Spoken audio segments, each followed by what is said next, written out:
Coming up on the show, a wireless network scanner that works under Windows 7, Windows VPN tricks, and saves sysadmins from pulling their hair out utility of the day. All that and more on this episode of Hak5.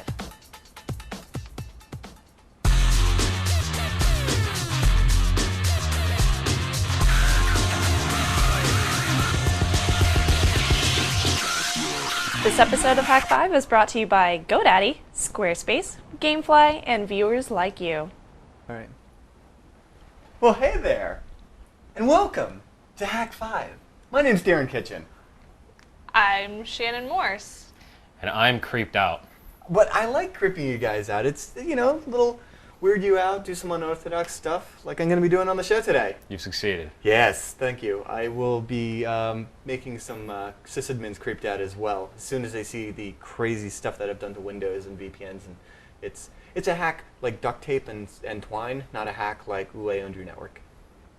I like used paper towel rolls and duct tape. Okay. You can make binoculars out of those. No, for reals? Yeah. No way. I don't know, but I'm going to try. Okay. Yeah. What about you, Snubs? I have a short little tease for you. I'm Okay. doing something kind of cool next week. That's true. We have parts on order. I love it Yes. when we have parts on order. I'm excited. Cool. Uh-oh. Getting root. Yeah. I am showcasing a wireless network scanner that works in Windows 7. And it's also a precursor to some greater and much bigger things that we're going to... Spectrum fun. Yes. I love Sounds Spectrum fun. fun. Yes. But yeah, I mean, it's a very systems-focused episode, so let's go ahead and kick it off right and find out what is up with our utility dealies. When it comes to moving a bunch of junk from one place to another, you've heard us sing the praises of Roadkill.net's unstoppable copier. But what happens when it comes to those two places that should have been identical if something weren't amiss? And that's why this week we're showing some love to WinMerge. This open source light compares the contents of two folders and gives you reports showing you what's amiss and offering a simple fix. It gets bonus points for being free, fleshed out, and full of keyboard shortcuts. With Squarespace, you can build beautiful looking blogs or websites in a fraction of the time it would take with a traditional content management system. Their intuitive drag and drop interface is as snappy and powerful as a desktop publishing app. But best of all, there's no software to install, no databases to configure, no patches to apply, and no code to fiddle with. Find out for yourself how simple and powerful it can be with a 2-week free trial at squarespace.com. And use promo code HAK5 to support the show and save 10% off the life of your service at squarespace.com.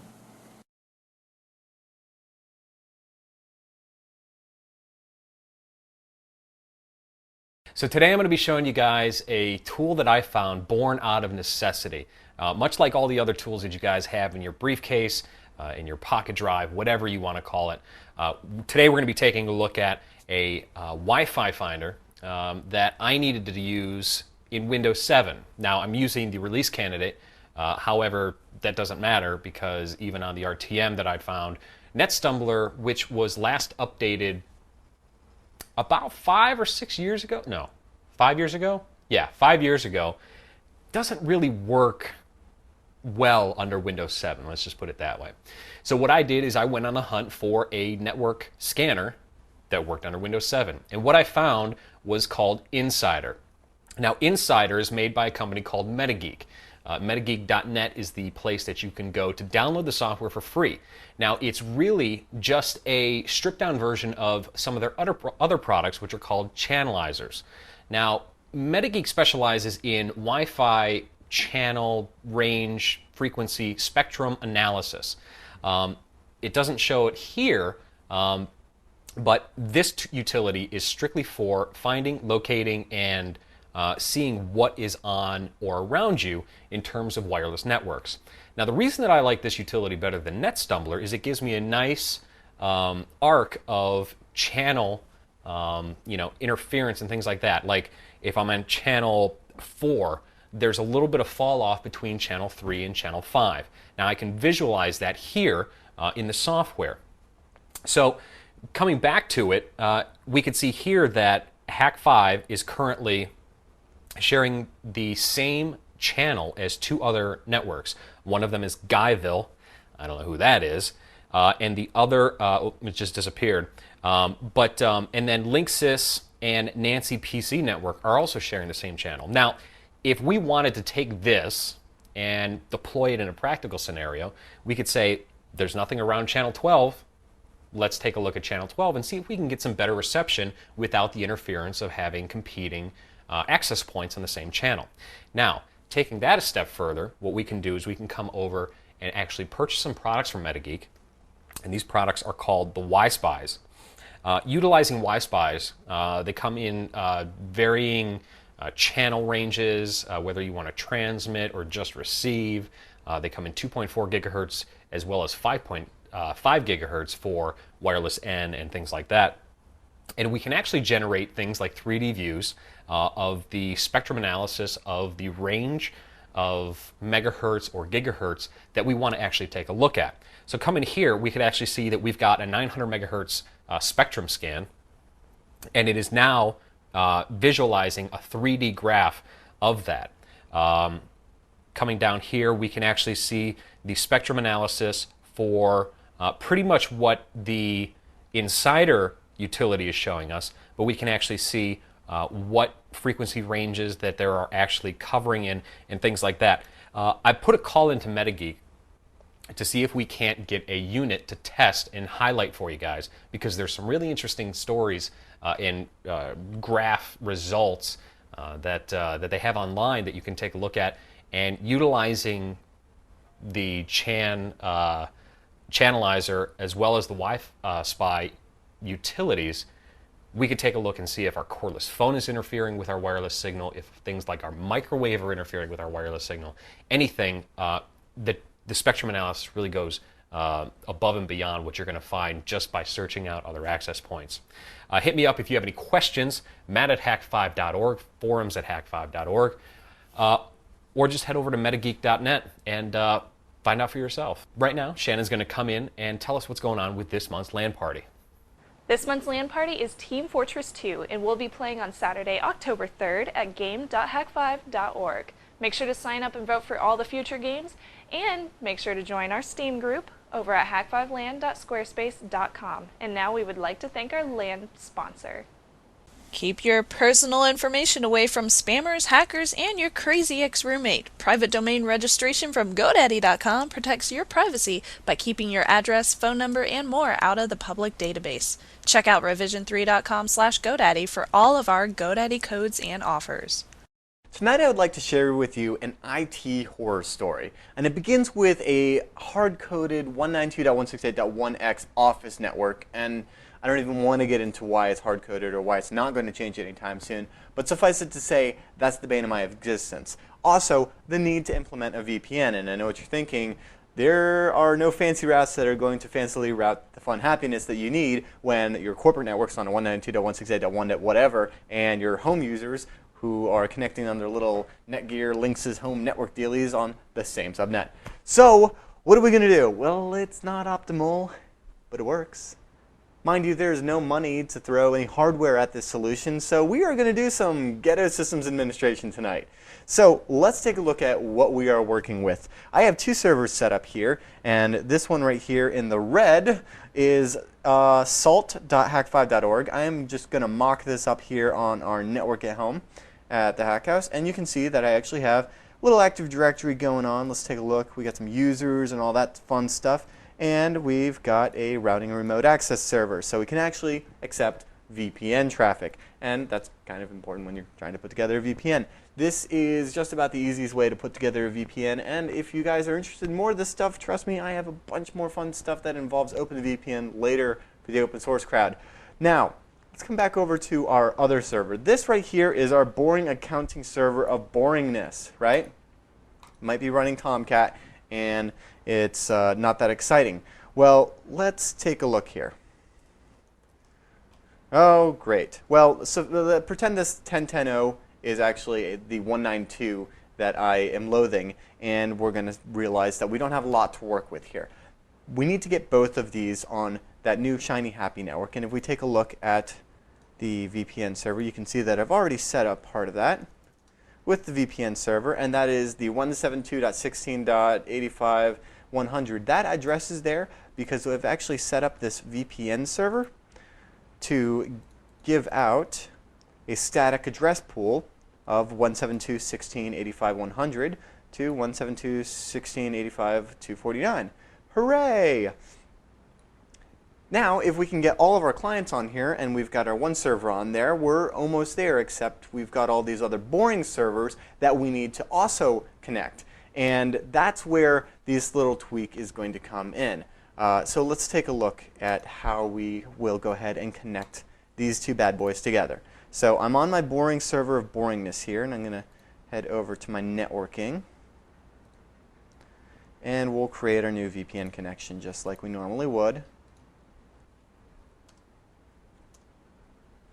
And VPN, that'll work. 10.10.0.118 is the IP address. And we're not using a smart card. And we're going to say finish. There we go. And I've actually already created an account here on the server in Users and Computers. It is boring server. I'm going to reset its password to hooray. So let's come back over to our boring server and log in.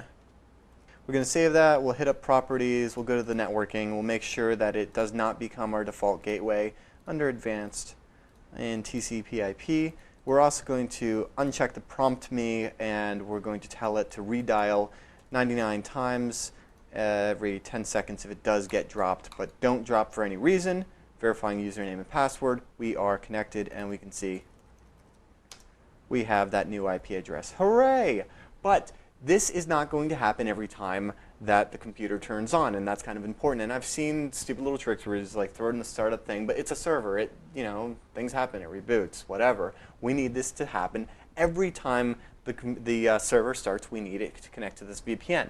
So there are a couple of ways to go about this, and I'm going to demonstrate one of these here, and that is using RASdial and a fun little option here. So let's go ahead and take a look at RASdial.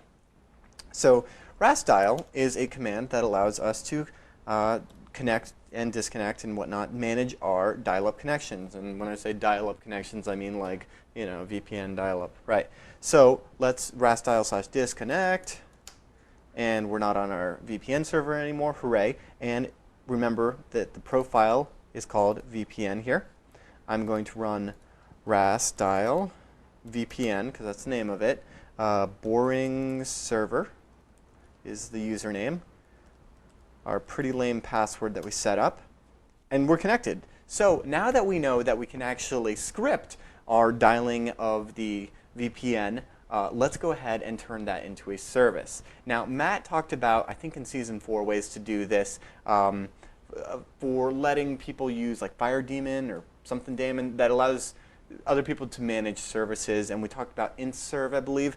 That won't work so well with this. What we're actually going to end up using is a cool tool from the Microsoft Resource Kit called AutoXNT. It's kind of like AutoExec.bat, but as a Windows NT script. So let's take a look, or service, if you will. So let's take a look at that. Now, AutoXNT and its buddies live here in the Resource Kit tools folder, and we actually need to copy it as well as a few of its friends over to the System32 folder. Okay, and now that we're in System32 and we have our batch file here, it's just a matter of installing the service. So we run inst exnt install, and I'm going to give it /interactive as the switch, and there we go. We have successfully installed the service. If I come over here to my services and refresh, you can see there's a new service listed, AutoXNT. I'm going to give it some properties love and tell it, yep, want it to be automatic. And if I start it,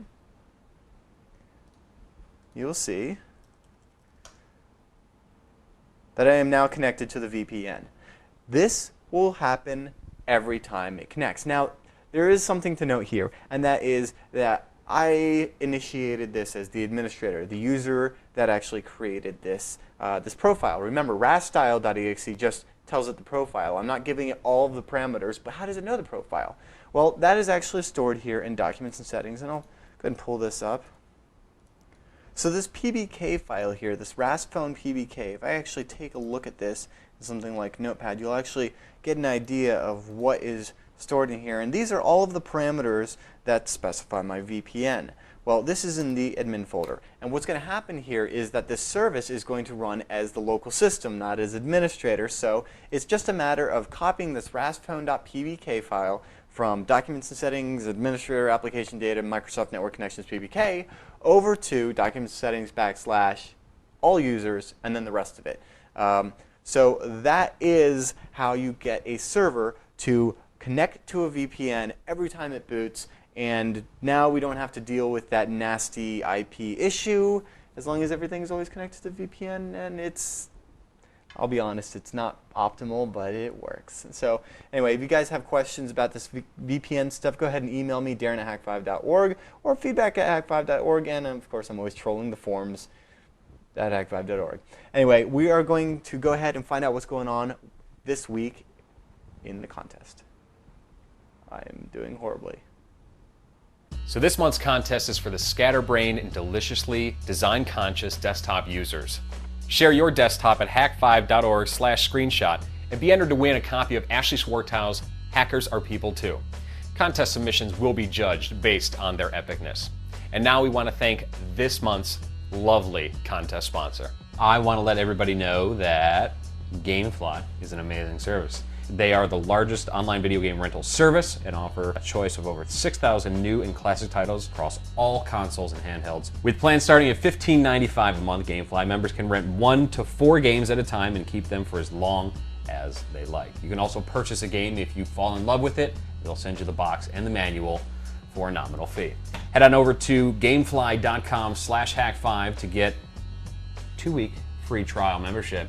Gamefly.com/hak5. Here we go, here we go, here we go, here we go, here we go.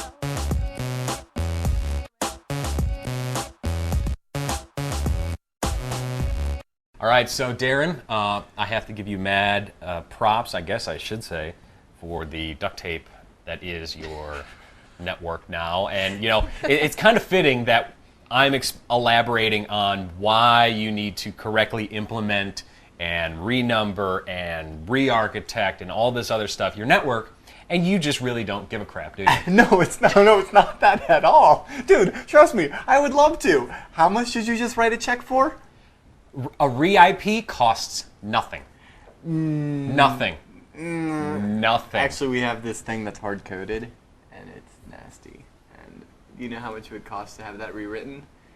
Anyway, this it's not worth getting into, but I should probably like put it on some bastard subnet and do something with it. It would probably help. Maybe a little tunnel action with some VLAN. Because that would be better than having all of your servers connect to the VPN over. Yeah, like the VPN server does good. Yeah, I know, it's a joke, right? But hey, you know, you can use that same, what I taught you there in that segment can be applied to many other things. I mean, you now know about the RAS style and about the service thingy, and it doesn't have to be together. You can use them independently for good, not evil. Yeah, that's true. I guess we have no choice but to trust you in the fact that it works. It works, and when you've got no money... So do you want to bet how long it takes before it actually screws up? Or do you think that, I mean... no, because the moment you do, you jinx it, so because eventually, you know, when water enters the sticky side of duct tape no longer sticky. So, I'm just saying, that's all I'm saying. Shannon, you've got... She's got this evil grin on her face because she knows that she's got parts on order that are going to be epic. Yeah. What are you doing?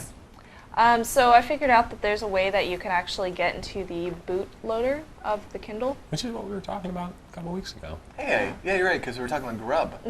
It's kind of like Grub. It's Is it U-Boot or Bootman or... U-Boot. Cool. Das Boot. Das Boot! I'm there! Either way, I'm going to wire it up and be able to boot into it using PuTTY. And Ich finde das sehr toll. Will be fun. Kawaii desu yo. Alright, well, you know, Or something. that's what happens. See. So All right, that's what I'll hopefully be doing next week. Excellent. It's kind of like the pineapple, you know, when you get the root on it with the tapping right into the... I love it when hardware manufacturers put those pins on their board and just love you to just... Nice and easy to get to. Yeah. They have to get to it somehow. Huh? Huh? Yeah, you're right. I guess they do when they build it. There you go. So, hooray, that and JTAG. That's what I'm doing. Mm-hmm. Indeed. All right. Well, without further ado, we would encourage you to, as always, trust your technolist.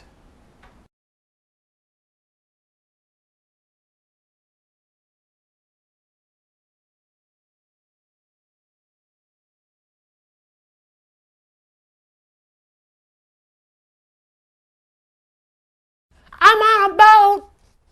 I still want to. I got my flippy flappies. One of these days, I want to work a move into commercial. Dude, there's a shot in that video which makes me cream my pants every time I see it. It's where... You looking at a man's butt? No. Where the rapper is like just standing there and then the camera slowly pans and the helicopter comes into view. Oh, it's like slow motion. It's like dope ass. I was like, I need a shot like that for the show. Let's just rent a helicopter. Yes, let's. Share your desktop at hak5.org slash. I did it again. Share your desktop at hak5.org slash. Shut up. Share your desktop. All of you, I hate you. Wait.